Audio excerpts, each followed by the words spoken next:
Welcome to the podcast, Nicola. It's fantastic to have you on. Thank you very much for asking me. I feel very honoured to be here. My absolute pleasure. So I'm going to ask you the same question I ask all my guests, so it won't be a surprise. What's your money story? Oh, what's my money story? Oh, gosh.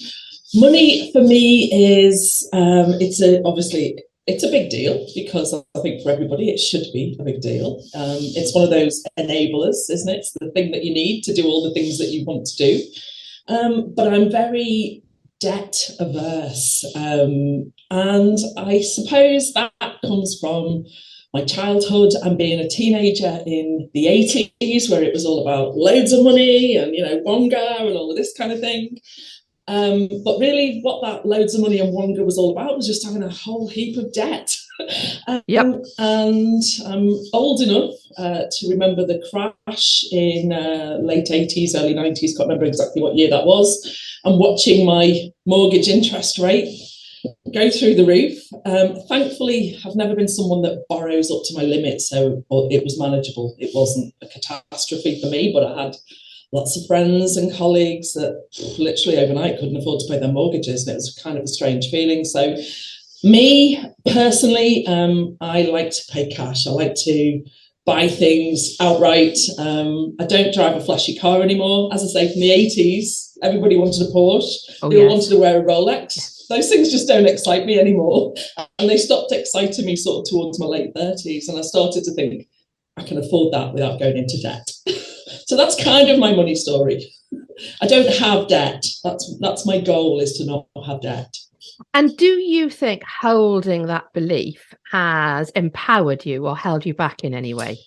I think it's empowered me. I don't believe that it's held me back. That's not something I've ever thought of actually in the past. I don't think it's held me back. It's maybe pulled me up short a few times when I've thought, don't be silly, that means going into lots of debt. And, it could be the fabulous convertible, or, I've got a nice car. I own my home outright and have done for nearly 10 years. So I see that as a goal. Let me think. Whenever I've never bought a house at the full mortgage value. So I have always bought low, sold high. So that's enabled me in a way to live here now in a beautiful house in Spain with a swimming pool and beautiful views, and buy it outright, which is what I did 6 or 7 years ago now. So I think it's not something that's really held me back. It's enabled me to have the lifestyle that I want. I can do the things I want to do rather than having to do the things I need to do to pay bills. Yeah. And I asked the question because I know, for some people, avoiding all kinds of debt, looking upon savings as being something that is one of their biggest drivers, can also mean investing in themselves, investing in their business can be a problem, because all of their money goes into essentially saving for that rainy day, but that rainy day never happens. Yeah, I'm not a rainy day person, really. I had somebody very close to me who passed away at a very early age through a really crappy disease, motor neurone disease. And I watched that person melt away, for literally disintegrate in front of my eyes, for about 14 or 15 months, I think it was in total. So that gave me a little bit of a don't put it off kind of mentality. Excuse me. Not that I'm frivolous and I do crazy things, because I can do crazy things if I want to, but it's not an everyday occurrence. But that don't put it off, sort of seize the day kind of mentality is where I'm at. So I get what you mean about, people have this, they've got to save, it's all got to go into a pot. That's not me. That isn't me. If I like the shoes, I buy the shoes. If I like the dress, I buy the dress. I don't think, I can't buy that because it will take X amount out of my savings pot. I don't really have a savings pot. I just have money in the bank, I suppose. I don't really look at it as savings.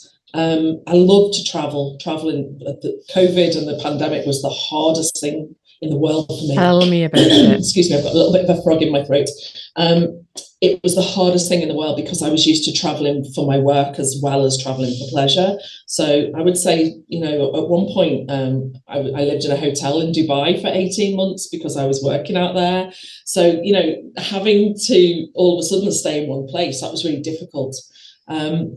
So I don't mind splurging on the travel. If I can fly business class, I will. But also, if I can fly Ryanair on a 10 quid flight, I will as well. It's not either or. It's whatever kind of thing. You know, I don't mind. Balance. I'll get there whichever way I get there, as long as I get there. Exactly.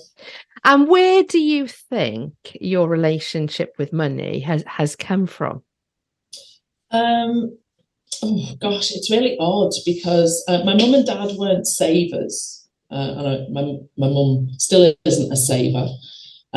My mum was also a housewife and a stay-at-home mum once I was born. So she didn't go out to work. And I'm not putting anybody down who does that, who doesn't go out to work and looks after their children. I'm sure, you know, it's a big thing. Yeah. But she didn't earn money in the respect that my dad would go out, and he was a plumber, central heating engineer. So he was a, you know, manual labourer, kind of doing what he did with his hands. If he couldn't work, there was no money coming in. He was always self-employed. Later on, he did employ other people, so it got a little bit easier. But I kind of remember one day being in John Lewis with my mum, and I must have been about 11 or 12, I think. I could have been a little bit younger, maybe about 10. And my mum seeing a 3-piece suite that she really liked and just going in and racking it up on credit.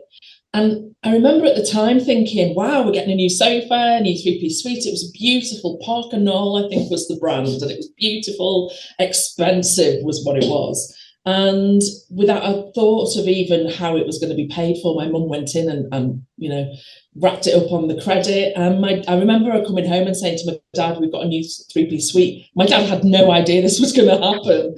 I remember her coming home and saying to him, we're going to get a new 3-piece suite. And he was like, and I remember him saying about the monthly payment and thinking, oh, wow, he's now got to earn that. And that just stuck in my head.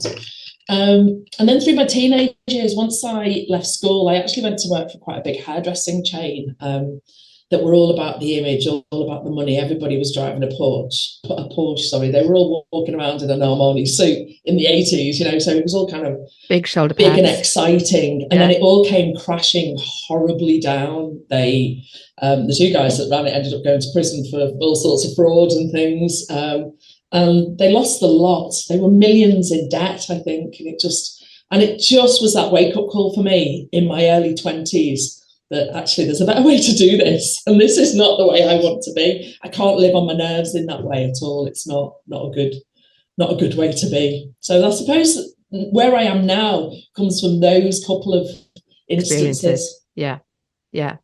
So how do you, as a business owner, as an entrepreneur, how does that affect your relationship with money in terms of the often talked about roller coaster of being an entrepreneur, you know, not necessarily having that regular monthly salary, the highs and the lows? How does that play into your relationship with money? Well, I suppose, I mean, I've been self-employed now since 2008, and I walked away from a really good, high-paying corporate job to go into contract work.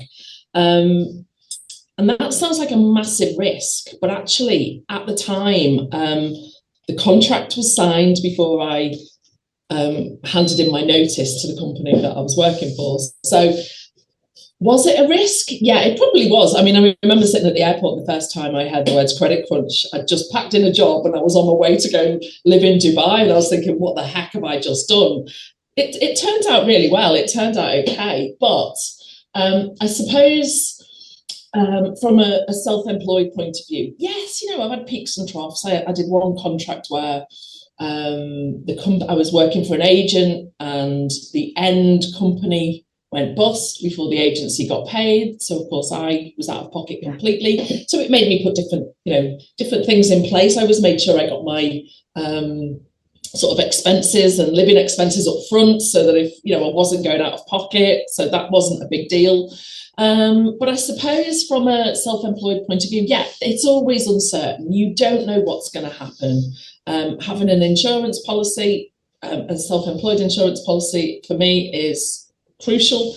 Touch wood, I've never had to use it yet, but I wouldn't be without it. And also having not living down to a zero bank balance is really, really key for everybody, not just if you're self-employed. What's that? Is it the phrase that you're only ever one paycheck away from eviction or something like that? Yeah.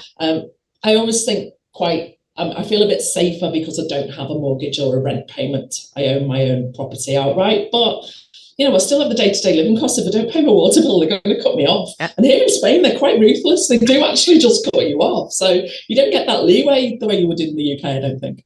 So I suppose it's always about just not going down to zero, always having a little bit of, a month or two at least in the bank. 6 months is great, but a month or two. But I've got quite a lot of skills and I can turn my hands to a lot of things. And, I always feel as if something happened tomorrow, there's a load of things I could do. I could put myself out there to do that would give me some quick pin money, income, whatever you want to call it. Yeah. And do you think it's that belief in yourself that you have that skill set and that you will find something to enable you to put food on the table, pay the water bill, etc.? It's that allows you to live or work in a, inverted commas, riskier environment, which is very different to your mindset to a certain extent when it comes to debt. The fact that you are able to be self-reliant and know that you can turn your hand to something else, that you will find a way to do what you need to do.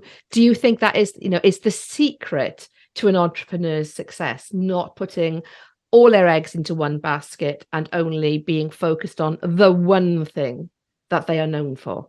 I like to have, and I always have had, a liking for having more than one revenue stream, more than one income. So I don't ever really, I suppose, put my eggs into one basket.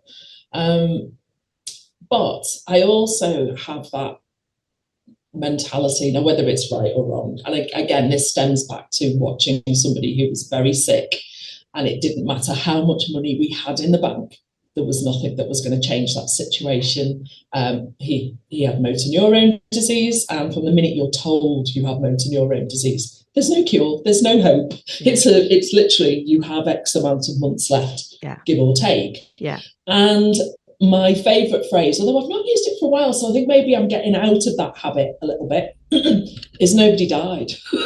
So even if I did only have €1 in the bank or £1 in the bank, nobody died. Yeah. Nobody, it's not the end of the world. I've still got all my clothes in the cupboard. Yeah. I've still got a load of food in my fridge or my cupboards, and my car is still sitting outside.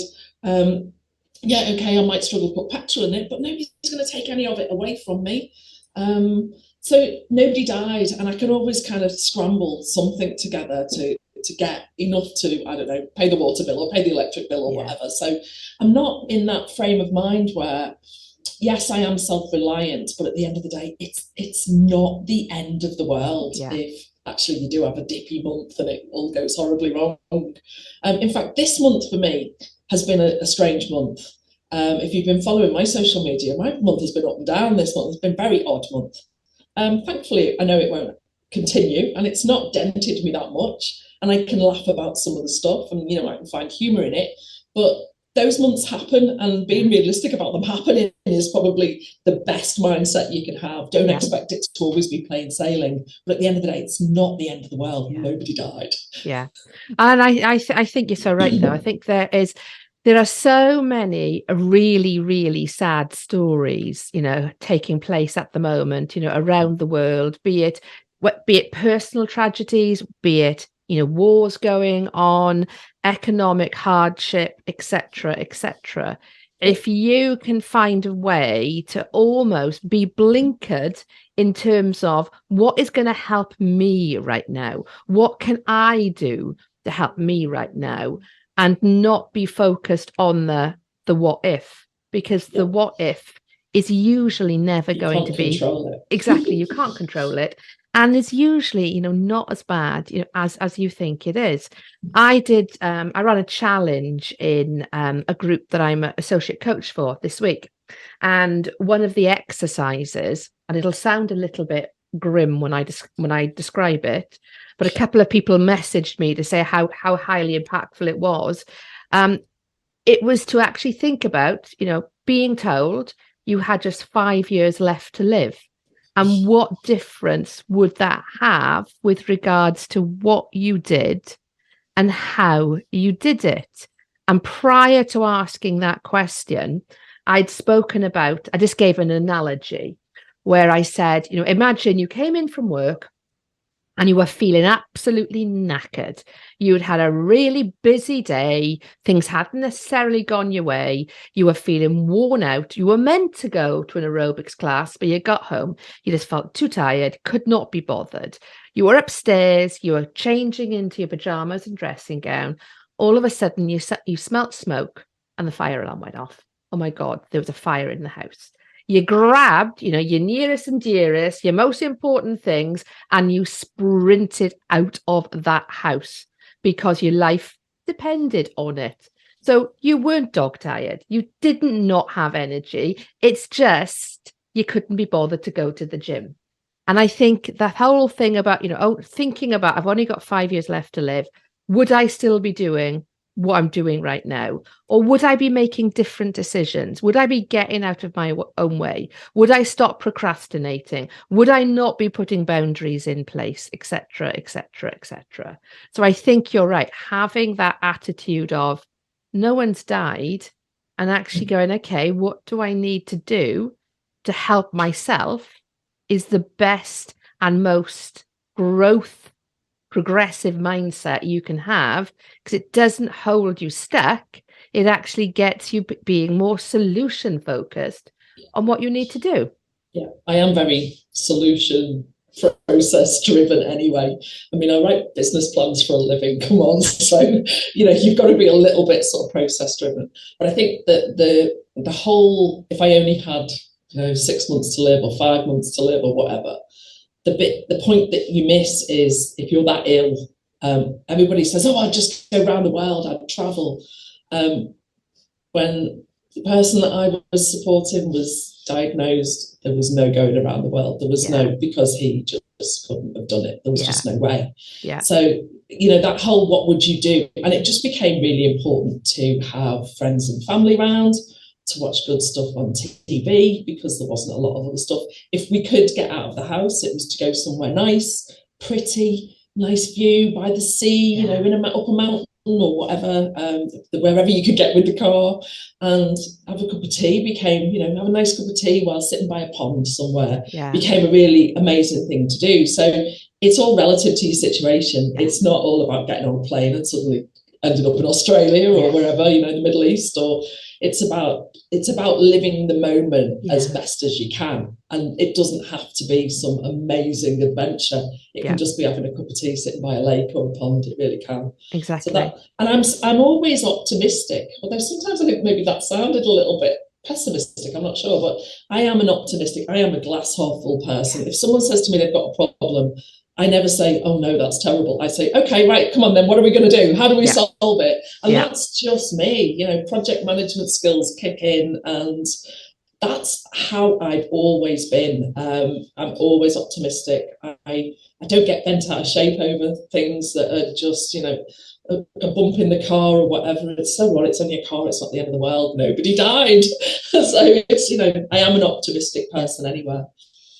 And I think you're right. I think sometimes it is the smallest things that are the best, that kind of cup of coffee in the sunshine, waking up early and appreciating, the birds singing, being able to look out at the sea and enjoy that view. I think when you can appreciate those really small moments and take and drink them in, not just take them in, drink them in, that makes those bigger things even more beautiful. But at the same time, I think, you mentioned lockdown. I think for all of us in lockdown, it was the little things that we missed, not the big, big experiences. Although for my youngest son, it was going to Disney. That was the thing that he mentioned a few times. I miss going to Disney. Yeah, exactly. We lost the ability to just. I mean, I'm terrible for nipping out, which is when I lived in the UK, I always lived really close to a co-op or a shop of some sort. Yeah. So I would be, oh crap, I've missed something off my shopping list or forgot to get this. I'm just nipping out, and off I'd go. But here it's a little bit more problematic. So going to the shop here it's a bit further away, so it requires a little bit more forward planning. And I try not to forget things. I'm a bit more lax if I was in the UK. But all of a sudden there were so many things you also had to remember. Masks. I mean, here I don't know about what it was like in the UK, but we had to put a mask on. Yeah, At one point you had to wear gloves. You had to have sanitize. You weren't allowed to touch things. I remember going to one supermarket and all the aisles with things like light bulbs and even printer cartridges. I need a printer cartridge for something, and all of they were taped off. You couldn't. And I'm like, when did light bulbs not become a necessity? And it just seemed like everything. There was another layer of getting through it that we all had to do. So even the simplest thing, like walking your dog, we were only allowed to go so many 100 meters away from the house. We were the same. It was only for an hour, and you were like, God, is anybody watching me? And those kind of things. So it all just became a little bit more layered in difficulty, I suppose. Yeah. So even the small things just became more problematic to do. Yeah, that's true. And do you think because of lockdown, we're all now more appreciative, of all those things that we took for granted, going for a walk where and when we wanted to, being able to buy what we want in the shops, etc. Do you think we can't think of everybody. Do you think you are now more grateful for being able to do all those things we took for granted previously? It's weird that you asked that, because I actually went to a shop on it was Saturday morning or Monday morning, I can't remember now, and it was a shop that I only started to go to during lockdown because it was quite close, and I can never buy fresh milk here, and I found that this shop was quite close to sold fresh milk, so it became my go-to place because I'm a northern girl, I'm a tea drinker, so I've got to have my fresh milk, can't do that long life stuff, tastes funny. No. So I went there the other day, and even as in my head as I was getting out the car, I thought, where's my mask? And it was kind of like, what are you talking about? You don't need one of them anymore. We haven't done for a long time. So yeah, I suppose I'm appreciative that I can, I'm appreciative that I can just walk out my front door, but I feel appreciative that I can do that anyway, because I live in a beautiful place. Yeah. So whereas when I lived in the UK, if I wanted to I used to have a beautiful border collie. If I wanted to go for a nice hike up a mountain or a hill or whatever, I'd have to drive for 45 minutes into Wales to go and do it.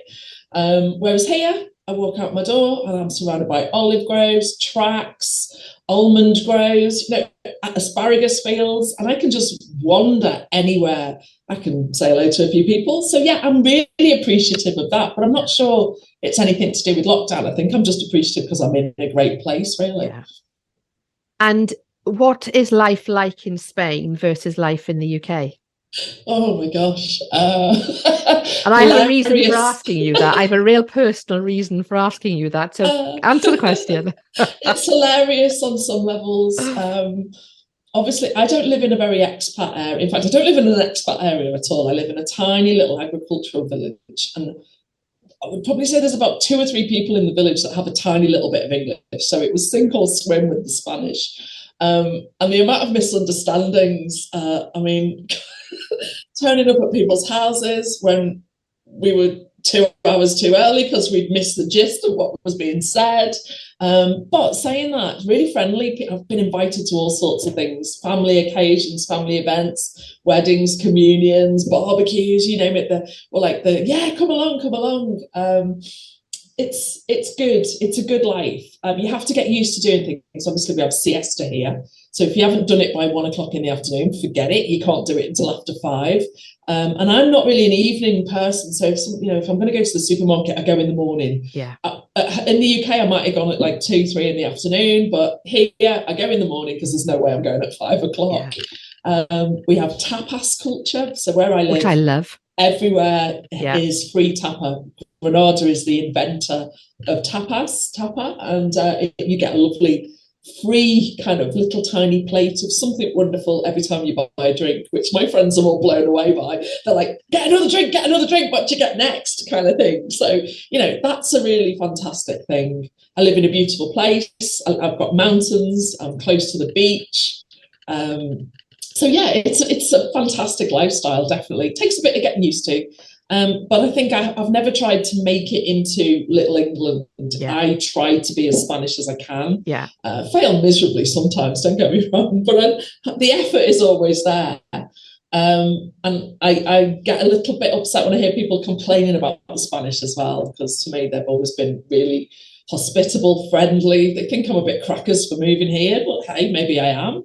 But I love it, absolutely love it. I have no plans to ever return to the UK, so I'm not here just for a few years, or I don't go home for Christmas as a lot of expats do. I'm here. This is where I live. This is my home. So I love it. Yeah, and are you moving? Are you moving over? It's funny. My children. So my eldest is 17. He'll be going to university next year, and my youngest is 14. So he'll be going to university in 4 years' time. So my husband and I are kind of at that stage now where we are thinking, what's our next chapter look like? And we originally said we wanted to buy a place in Cornwall. Then I came up with an idea that I'd actually like to buy a place in France, because a friend of mine bought a massive, as he calls it, a massive French pile, and I mean massive. But he's got to renovate it basically. Yeah. I don't want the renovation project per se. I don't mind a little renovation project. Yeah. But then I said to my husband, "But what about Spain? The weather in Spain, and an outside pool and all of that." And I hadn't previously had Spain on my horizon at all. But over the last few months, I have started thinking, I don't not want to have, a house in the UK, because it'll be easier for the children, to come back and forth. But actually, the thought of having a villa, and like you, I don't want to be, amongst a community of expats. I'd like to be able to have, the occasional person to speak English to, particularly as I can speak about 3 words of Spanish. So believe me, when nobody else speaks English, you pick up the Spanish really quickly. Exactly. But having that kind of opportunity to experience a different culture in a more permanent way, I can absolutely see why it has been, so enticing for you to go and do that, because the opportunity, the weather, being able to work online, etc. now has made it that we have literally the world is our oyster.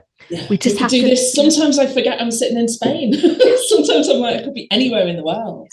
I think from your 3 options, Spain would be your cheaper option. You'd get more bang for your buck, as they say. Yeah. I am from the Wirral originally, which is just near Liverpool, and I sold a 4-bedroom semi-detached house, paid off what was left on the mortgage, which wasn't a huge amount, and bought this house outright. Still had money left over to buy a car, ship my stuff, and went on holiday and did a few other things as well. So if I looked at the time into, because I was undecided whether I was going to end up here, and I looked at a property on the Wirral in the UK, and I couldn't even afford a 1-bedroom flat for the price of I've got a 3-bedroom, 1-level house, lots of garden with a lovely swimming pool. I'm sure you might have seen some of the pictures online. No, but I'm going to ask you to share some, so I can. I will. I'll send you some. For that price. Yeah. So it just became a no-brainer, really. Yeah. I think France is a little bit more expensive. Although saying that, I've been watching. I caught a program the other day. I was looking for football. I'm a football fan. I'm a Liverpool fan. No apologies. And I was looking for some football, and I caught the end of a program. I was flicking around on the TV, and I caught the end of a program called something like "Help, We Bought a Village" or something like that. And these people have gone to France, or they've gone to northern Spain actually, and bought a hamlet, a village with like 5 or 6 properties, and they're renovating it all. And at first I thought I would have really liked a big renovation project like that. I looked at some things that were up on a mountain that, there was no windows, no doors, just a shell, and it needed renovating, or the roof had caved in. But actually, the language barrier at that point was just a bit too difficult, because I understand the building trade because that's what my dad did. So it's not a problem, but it was how does that all translate into getting people to do things in Spain and making sure it's right? So I've bought a house that was only built in 1998 or 99, I think. It's not to my taste. However, it's a solid house. It doesn't need, I can knock walls down if I want, but it doesn't need anything knocking down or rebuilding structurally. It just needs the interior renovating, which I'm kind of slowly doing as I get round to it. But I would say Spain would be your cheaper option. You get more for your money, definitely. I'm going to be heading to Rightmove afterwards, I think. I have that urge. Thank you very much. Kero.com, I think it is. Kyero is like the Spanish Rightmove, so all the properties are on there. Quiero, I think it is. Right, I'm writing that down now. Thank you very much for that. Quiero.com. Perfect, thank you. So what are you excited about next? Oh gosh, what am I excited about next? I'm actually going on holiday to Scotland in a few weeks, which is, everybody goes, where are you going? I go, Scotland, and they go, oh, okay. In June, so it'll be warm, I'm assuming. Well, it probably won't be warm in Scotland, but it will be cooler than here. So, whereabouts in Scotland? We stayed in Fort William, actually. One of my friends is running a 100-mile race from just north of Glasgow up, and it finishes in Fort William. Yeah, Fort William's lovely. She needs support crew. Yeah. So yeah, I'm looking forward to that. But what am I looking forward to? Just I love what I do. I love helping people. I've got a client at the moment who is literally just putting the finishing touches to a really fantastic digital product that helps with children's mental health. And I don't know, I just get really excited about her product. I just think it's fantastic. And I am kind of there helping her get it out to the route to market is my thing. I'm there helping her get it out there and get it finalized and get it sold and helping all these kids. So that's fantastic. That's a really good, big, exciting thing at the moment. Yeah. I'm working on a project with Moira for midlife women, as always. I've got other stuff going on. I'm working on another project with Anne Robson. I don't know whether you know her. She, Dr. Anne, she comes under. The name rings a bell. She helps people through their difficult divorces, and she's come up with a fantastic set of services that I'm helping her with as well. So yeah, there's lots going on work-wise, holiday-wise. Always got a couple of trips planned. I didn't get to a Christmas market last year because the person who was going to look after my dogs couldn't mind them. So definitely going in December this year to Nuremberg, which is the oldest Christmas market. Yeah, lots of stuff like that, really, just little things. Travel is always a big, exciting factor for me. Do you find, though, and it's funny, as I asked you that question, it made me reflect, do you find that there are many, but the one biggest thing that is really good about being an entrepreneur is you enjoy so much what you do, you are actually living in the here and now. Whereas when you're in corporate life, you are kind of, well, in 5 years' time, I'll be doing this, and in 10 years' time, and when I retire. Whereas when you're running your own business, because you are doing what you love and you're highly motivated by what you love, actually, you are much more in the moment than you are thinking about the next big thing. Yeah, absolutely. And I hadn't even really thought about it from a corporate perspective. I spent my corporate time looking to the next role, looking to the next project, looking to the next position. How was I going to grapple my way a little bit higher? And that was the thing that actually made me leave, because I just knew I was working for a food service logistics company that my boss was the general manager of the logistics business. It was part of a bigger business. And when I said I wanted his job, everybody laughed. And it was kind of like, oh, okay. They were never going to put blonde curly-haired Nicola in charge of distribution warehouses with sweaty blooming transport managers and whatever else were they. And I remember one day sitting at a meeting and being really sort of taken aback that, oh, okay, so I'm never going to get there. And I just thought, that's it, I'm out, I'm done. And I started my exit strategy at that point. But yeah, I think I do live in the moment and I love what I do. And I like the fact that if I don't want to do it one day, I don't have to, which is always good. Yeah. Give or take the odd call that's scheduled or whatever. But it's not always about that waiting for your holiday or waiting for your bank holiday weekend off, or if we want to go out and have lunch, we'll go out and have lunch now. It's not like I have to wait for the weekend. And I think living where I live as well helps with that. Although I'd still do the same things in the UK, and still did before I left the UK. But yeah, I think there is a little bit more here and now rather than always, hankering to get to the next stage of something. Yeah. What I'm going to be doing in 5 years' time, I don't know. I don't know. And I'm not that worried either. I'll be doing something. Yeah. Whatever it is, it'll be fantastic. And I'll make lots of money doing it. So there you go. Exactly. And, my husband and I very often have very similar conversations that we don't have any plans to retire. We will be working in a different way. I think he's envisaging he'll be coming along carrying my bags. He'll be by the swimming pool while I'm on the conference circuit, basically. That's his plan. As long as he does the unpacking and the packing, I'm down for that. But I think that is the thing. We really do enjoy planning our holidays. We are being really positive about, the next stage when, I don't look at this as empty nest syndrome or anything like that, like some parents might do. It's being excited about, what the future holds, but actually being really, really happy in the present and being really mindful that if I'm not happy, then like you've said, I'll go and do something else. If I never envisaged going back to corporate, but if a time ever happened where I had to make a different choice, then I know I have the skill set. I know I can do many other things other than what I'm doing right now, but I intend, like you, to continue to make this work, because whilst this world, when I came into it in 2003, the online world was like going through the wardrobe into Narnia to a certain extent. And I was a little bit like, a rabbit caught in the headlights. I actually quite like being in Narnia, I have to say. Yeah. It's not bad. I think as long as you keep your feet on the ground with it all and don't get carried away by the tried and tested old phrases, the 10K months and the 10K people overnight and all of that kind of stuff. As long as you just don't get swept away with all that, then there's room for everybody. Everybody can do what they need to do to get by.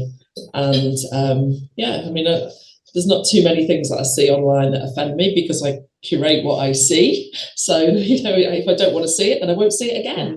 It's not really about having a different plan for something else in 5 years' time at all. There will be a different variation, because when I look back 5 years ago, pre-pandemic, obviously things were different.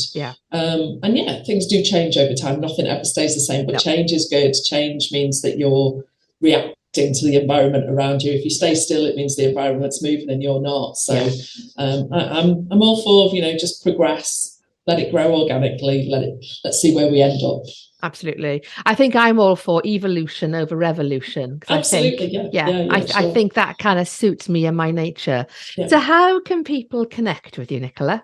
Okay, the best place to go to is my website, because all my links are on there. I've got a links page. It's nicolatoner.com, which is really simple. Really and if simple. you wanted to email me directly by bypassing my website, it's me at nicolatoner.com. So yeah, really simple. I'm on all the socials, obviously, but all the links are on my website, as I say. Perfect. So all those details will be in the show notes so people can easily contact you. Thank you very much for your time today. I have loved the conversation. We've had this a while in the planning, so I'm really glad we've been able to do it. Thank you for your time. It's been a brilliant conversation. I'll see you in Spain. Hopefully, fingers crossed. Take care.